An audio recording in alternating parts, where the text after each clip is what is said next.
The plane uncle is gonna ride with some lady looks like it's gonna catch fire. He really shouldn't get on that plane. The sudden exclamation from little Emily caught both husband and wife off guard, prompting a surprised huh from both. Especially me, I was doubly shocked. A plane ride with another woman? I thought he was just going on a business trip. Why does he need to ride with a woman? The reason quickly became clear. Unforgivable. To think he'd betray me and plan a romantic getaway. Ignoring the advice of better not get on that plane, John, my husband, went off to the airport anyway. So I decided to start my own revenge drama. My name is Susan Harris, a housewife in my 30s. I live with John, my husband. We're both working, so the house is often empty. We tend to spend our weekends just chilling at home, but recently, John has been acting a bit strange. He's been coming home much later than before. Even on weekends, he often leaves the house claiming he has work. The number of times he's gone on business trips, leaving the house empty for days, has increased. I'd be lying if I said I didn't find John's behavior suspicious. But I haven't found any definitive proof. Besides, I was scared to stir the pot by pointing out John's behavior. So, today, like every other day, I turn a blind eye to John's selfish actions and somehow we keep our marriage going. Then, one day, a little visitor came to our house. It was Emily, my brother and his wife's daughter. To me, she's my niece. My brother and his wife live close by, and we often dine together and go shopping, interacting in various ways. I've watched over Emily since she was a baby, and I often visit my brother's house to play with her, so Emily has grown quite fond of me. On a day when my brother and his wife absolutely couldn't, I, having the day off, agreed to have Emily over and look after her for the day. Auntie, let's play. Emily wants to play with dolls, she said with a smile as bright as a blooming flower as soon as she saw me, begging to play. I was completely smitten with Emily. Okay, please take good care of her today, my brother said. Count on me. I'll call if anything comes up. When I said that, my brother smiled as if relieved. Then I brought Emily home, and we spent a fulfilling day playing with dolls and baking cookies with the ingredients I had prepared. In the midst of this, I heard the door open. Keep it down, will ya? It's my day off and you woke me up, grumbled John as he came out of his room. He didn't seem to notice Emily was there and glared at me before letting out a big sigh. Generally, if you know your husband is resting at home, wouldn't you try to keep it down and let him rest peacefully? Can't you even be considerate of such trivial things? You're really failing as a wife, he snapped. I'm sorry for the noise. But I did tell you beforehand that Emily was coming over today, didn't I? I even mentioned it might get a bit loud. Don't give me that excuse, John shouted back when I tried to reason with him. Surprised by his loud voice, I realized Emily, who was baking with me, looked like she was about to cry, so I quickly focused on getting John out of there. Even as John hurled terrible words at me, all I could say was I'm sorry. I didn't want to provoke John any further and scare Emily. Eventually, John seemed satisfied and said, I'm gonna wash my face, disappearing into the washroom. Relieved, I turned to Emily and apologized, and she bravely shook her head, saying, It's okay. Uncle looks like he's gonna fall, Emily suddenly said after John went to the washroom. Again? I asked, and she nodded. Emily has always said strange things. Almost like she can see into the future, especially about people she's close to or sees often. At first, I thought it was just a child's play, and responded casually with Is that so? However, after experiencing several instances where things happened exactly as Emily had said, I came to accept that this child must indeed be seeing something extraordinary. So, without doubting her words, I just nodded and carried on, and a few minutes later, I heard a loud noise from the washroom, followed by John's angry voice, Ouch. Once again, it happened just as Emily said it would. John came back from the washroom, his face red, and started hurling more terrible words at me. You could have at least cleaned the bathroom properly. Because of you, I slipped and fell. even though I knew I wasn't the type to neglect cleaning and that the bathroom was always spotless. John's claim was clearly due to his own carelessness, and it was unbearable how he was pinning it on me. I always keep it clean. Don't blame me for your own carelessness, okay? Don't talk back to me. It's your fault, so apologize properly. His words were so unreasonable that I was utterly astounded. Despite it all being his own doing, he was pushing the blame on me, making me apologize, just to vent his frustrations. I sighed at John, who was like a small child unable to even control his own emotions. At the beginning of our marriage, John wasn't this selfish. He was, rather, a person who seemed to care about others. But as time went by, John began to show his true colors. He really didn't seem to care about anyone else at all. Just 1 month into our marriage, I found myself living as John's maid. I basically couldn't talk back to John, and even if I was made to do something I didn't want to, I couldn't complain. That was the rule imposed on me. If asked whether I wasn't angry about it, honestly, I doubt I could nod in agreement. However, I dreaded making waves in our marriage and complicating our life together even more.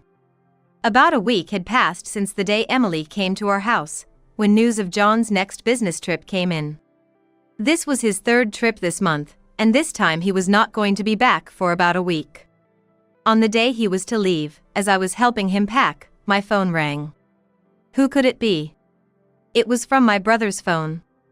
Thinking something might be wrong, I excused myself from John and answered the call, only to find Emily on the line. She probably borrowed my brother's phone. Emily sounded panicked on the other end. I told her to calm down and listened to what she had to say, and then she dropped a bombshell. Uncle's plane, the one with a lady on it, it's gonna catch fire. He really shouldn't get on that plane. I was shocked for 2 reasons. Emily's words about the plane catching fire and the fact that John was boarding a plane with a woman, despite being on a business trip. It was unthinkable for him to be on a plane with a woman on a business trip. What on earth was going on? It was getting me nowhere just thinking about it, so I told John that Emily had called and said, if possible, it's best not to get on the plane.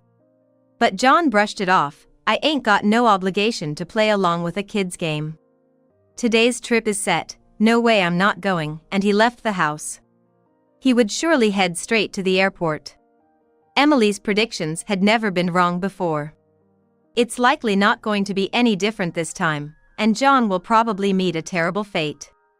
As his wife, I probably should tell him to turn back immediately. But more than that, I was concerned about why he was getting on a plane with another woman. I couldn't help but feel like I needed to uncover the reason behind why such a situation had occurred. So I decided not to stop John forcibly and just watch how things would unfold. So I could be ready to start my own vengeance if need be. Sometime later, while I was relaxing at home, the word breaking news flashed on the television that I had left on.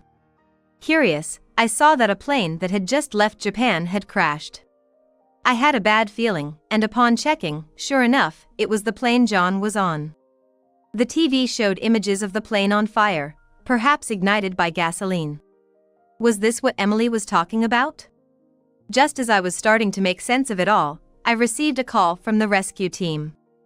John had been rushed to the hospital and was in a touch-and-go situation. They also asked about a woman who was with John. Apparently in her 20s and worked nights, who had unfortunately died immediately after the accident. The rescue worker had tried to contact her relatives but couldn't reach anyone and, as a last resort, asked me. Regrettably, I had no information about her and had to confess as much. After thanking me for my cooperation, the rescue worker hung up. Life-saving efforts were likely still ongoing. I couldn't help but feel sorry for those involved in the accident. John was taken to the ICU. Due to the urgency of his condition, no visitors were allowed until he was stable, even family. While I should have been upset by this, I had other things I wanted to do, so it worked out for me. I properly informed both our families about John's accident. My in-laws were especially shocked, and hearing my mother-in-law break down crying over the phone genuinely pained me. But my desire for revenge is far from over. I won't be satisfied until I've dragged him through so much hell that he regrets even clinging to life. I could never forgive John for treating me like nothing more than a maid, while he gallivanted about and engaged in affairs. A few days later, I got a call from the hospital. Apparently, John had regained consciousness. His condition was gradually improving, and soon he was moved to a general ward, so I steeled myself to visit him. When I mentioned John's name at the hospital, the nurse looked at me with pity and said, "Ah, the one from that accident." I've been frequently checking the news, and it seems that the crash was one of the worst in history, with many lives lost. Among them, I sensed an extraordinary will to live in John, who had miraculously survived. Led by the nurse to his room, I found John asleep, connected to many 4 drips. The nurse told me that he was working hard at physical therapy every day, and after it ends, he'd sleep like a log. Since John's doctor was free at the moment, we decided to talk while John was asleep, and I got a detailed explanation about his condition. The doctor said that John suffered severe burns all over his body in the accident, and the impact of the crash also damaged his spine, causing him to lose sensation in his lower body.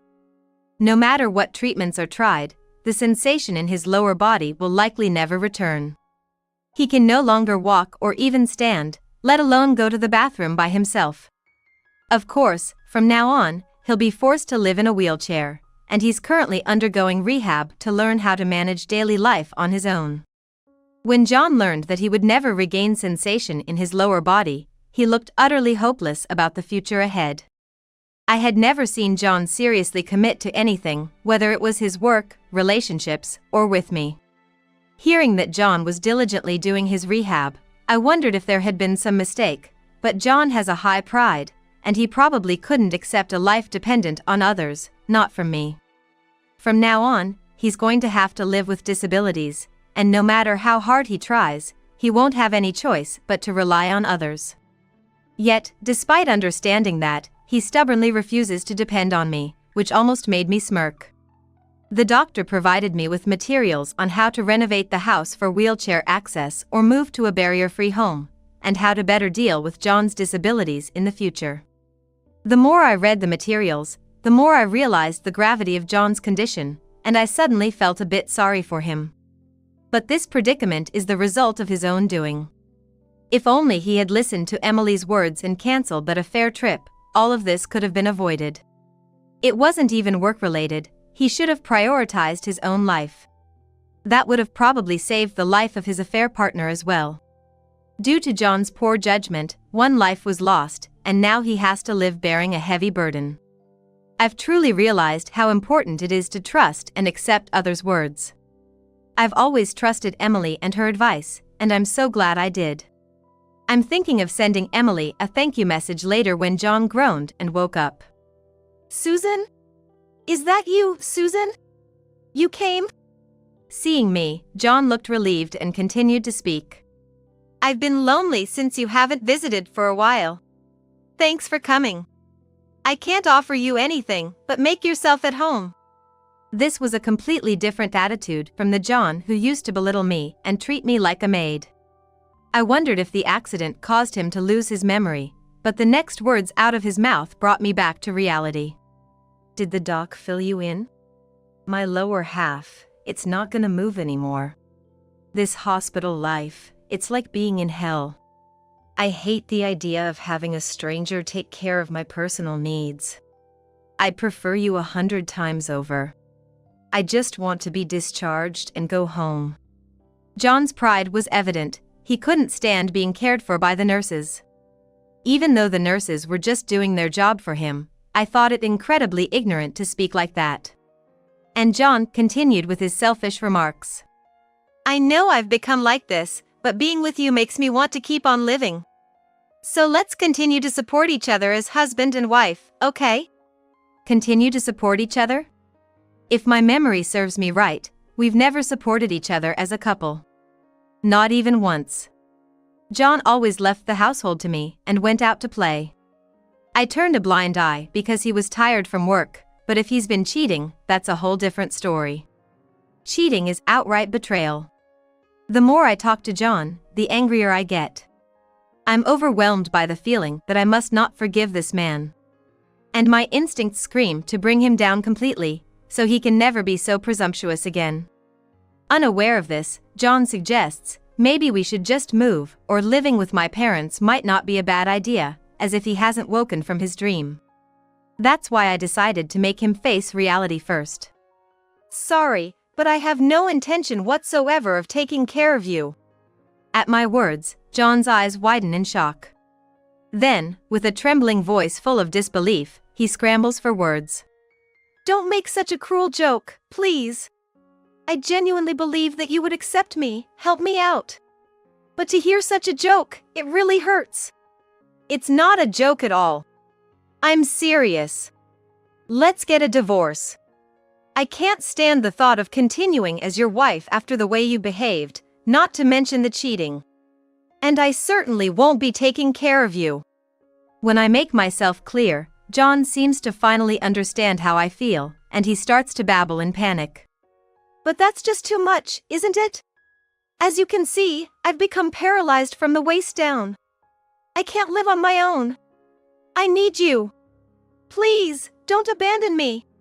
You're all I have. Tears well up in John's eyes. He must be serious about trying to hold on to me. Never before has John tried to face me this honestly.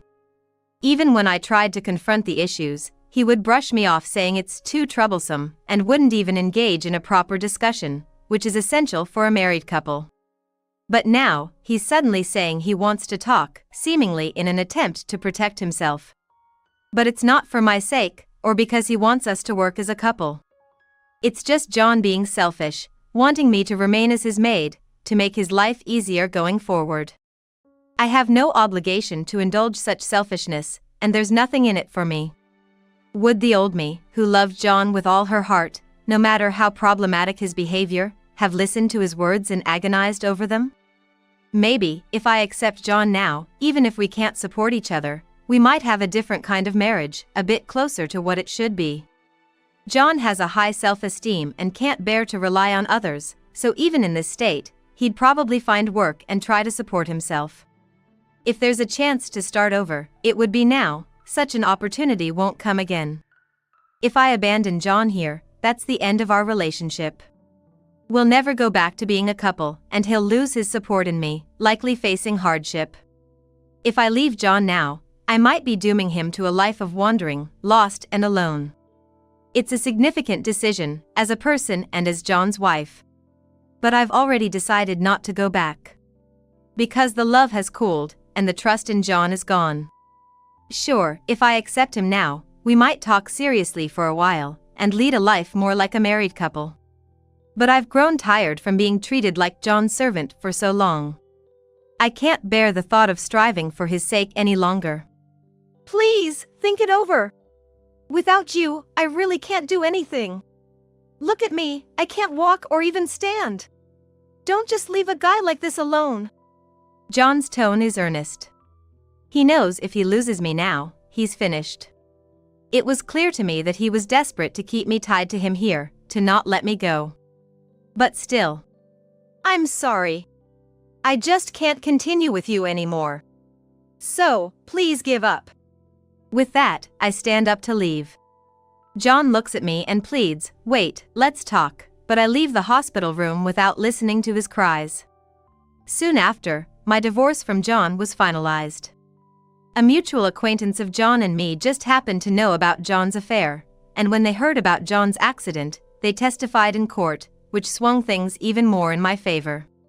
John begged me not to leave him, crying until the end, but my disgust for him had grown so strong that I couldn't stand the sight of him and didn't take any of his words to heart. I was able to claim a reasonable amount in alimony, though it wasn't a large sum. However, John had to quit his job because of the accident, and now he's working at a company that employs people with disabilities, doing much simpler work, so his salary has decreased. He's struggling to make ends meet with the alimony payments and can't afford a decent life. John's parents disowned him as soon as the affair came to light, and they didn't care if he was in a wheelchair. They want him to live strong on his own from now on. As for me, I'm living a relatively happy life after divorcing John. My brother and his wife, worried about me suddenly being single, bring Emily over often, which keeps me from feeling lonely. Auntie, let's play, let's play. Emily's words were the wake-up call I needed. That's why I'm so grateful to her. As an aunt, I want to keep trying to be a reliable presence for her.